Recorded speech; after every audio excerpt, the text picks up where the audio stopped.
Hello my friends, Lenny with Vintage Nationals on the web at nationalguitar.com. Well, I've got a little treat for you today. I'm going to do another bench talk in our series of bench talks. And I've got two guitars that I'd like to look at them both at the same time to try to ascertain if there's any difference in the features of these two guitars, because they're around the same time frame. One's a little earlier than the other. I have a square neck Duolian. Very cool. Was bought for $5 from an elderly gentleman back in the 1940s. He's kept it ever since. He never played guitar, but he thought it was cool. You can see there's a name on this guitar, R.L. Mitchell. So the difference is this is a 14 fretter and this is a peg head, and it's actually in the A serial number series. So we're going to look at this square neck Duolian, and we're also going to take a look at this Triolian. Now this Triolian's been stripped. It's got a brass cover plate with a steel body, has the Triolian decal, and it's a W serial number. We're going to repaint this guitar and bring it back to its walnut sunburst finish. It's a 14 fretter. But I'd like to open these two up side by side and see if any noticeable differences between the manufacturer, the structural or the design differences between these two guitars. So let's open them both up, take a look inside. They both have their original cones. I'm guessing this thing's never been apart.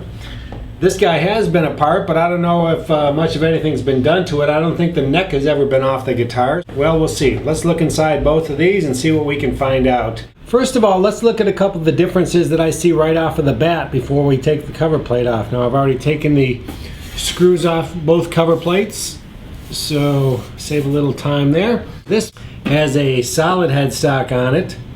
This with the Triolian is a slotted headstock, so this is a little earlier. This would be made after the peg head came after the slotted headstock. Now let's look at some of the features, some of the little differences we see just at a glance. Now of course we've got a peg head over here. This is actually an A serial number. It is a Duolian, as you can see, which is A238. This guy over here, number 3287W. W would have been the walnut paint scheme, the brown with the cream. We have binding on the fingerboard on the Triolian, whereas the Duolian is an unbound board. This is of course a square neck, as I mentioned, whereas this is a round neck. So what else do we see difference? Now we know the slotted headstock came before the peg head, so this Triolian is going to be a little bit earlier. They both use the same screws, which is still a flat blade, so this is early in the 14 fretter because these ultimately changed to a Phillips head screw. So we still have the same screw being used on both of these.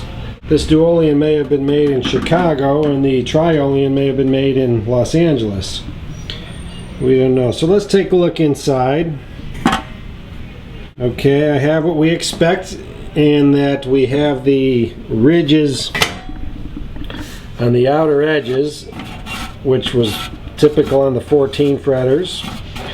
Theoretically to strengthen the cone itself, when in fact it actually took away from the strength and became a weak point on these, because often they would crack right inside one of these little curves here. Another transitional feature, I mentioned in my last bench talk that the 12 fretters had a block of wood inside here that would accept this tail pin. Now this tailpiece pin is still the longer style, so I'm going to expect that inside there's a block of wood right here. As I come over here to this Duolian, which is a little bit later, I've got the short stubby screw. So I'm going to guess that there's no tail block underneath here inside the body. Another thing on these 14 fretters you'll see often as I take this off is this little wedge right here. The dome on this is higher than on the 12 fretters, and often you see on the tailpiece to create a little support for the tailpiece as it takes the angle up to the cover plate, you'll see these little wooden wedges here. Okay, so that's a little block of wood that kind of helps angle upward on this. Now this guitar I don't think has ever been apart. The screws on it are absolutely mint.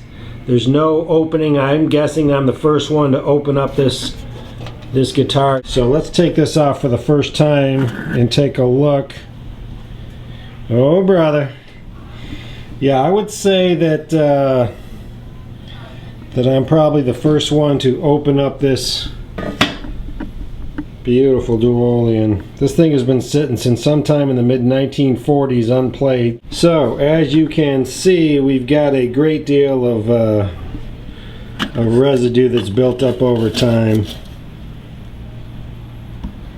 and it's worked its way into the body too, which is not a big deal. Let's see, do we have a wooden block inside here?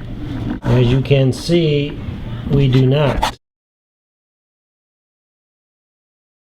Over on the Triolian, as I look inside, and yes, in fact, you do see the wooden block, and it's shimmed and wedged to accept that tailpiece screw, and also shimmed and wedged against the neck stick. So that's another interesting feature. They originally put that stick all the way up tight against the block and shimmed it snug. You can see here the shim from the right side of the block and also from the left side of the block that the neck stick is tight against the block itself. Whereas on this one, there is no block, as you can see. They've deemed it not important to have that block up tight against the stick. And it's also a way to save money on manufacturing, not putting that wooden block in there, because that takes time and effort to shape it and shim it. And they decided that just using a little short stubby sheet metal screw would be enough to hold that tailpiece onto the body right there. So again, that's another interesting feature, a little difference, a little transitional change. And oh yeah, so this cone has the same stamped as the 14 fretters. This cone actually looks quite good. I'm going to clean it real quick and give you a look at what it looks like all cleaned up. How about that? This thing cleaned up like a champ. So as you can see, this is a minty cone sitting in this nice Duolian right here. Another thing that's different on these cones is that they have now started using the single screw instead of the four. They used to put 4 little brad nails, one on each corner here, and pound those into it. They now went to a screw, which obviously is less work and less time expended, just like the tail block being missing is less time and less work. So they're constantly looking for ways to make these guitars cheaper and more profitable. So the last thing I'm going to see is inside. I'll put some pictures in, but by now they stopped using these strips on the side here and just went to screws, fat screws directly into the body on both of these guitars. Here's the first. As you can see, no strips, just a big sheet metal screw coming right through the fingerboard, and the same on here on the Triolian. So there you go. Not a big deal of difference, but you can see that this is a little bit later in line. There's some manufacturing differences here as the guitars go from the 12 fretter to the 14 fret slotted headstock to a 14 fret with a solid headstock. There you go. Hope you enjoyed this bench talk. We'll see you at the Pick and Parlor at Vintage Nationals on the web at nationalguitar.com. We're coming up on 300 videos on the Pick and Parlor. Appreciate that. Appreciate the contributions, and we'll keep these bench talks coming. So we'll see you there at the Pick and Parlor, nationalguitar.com.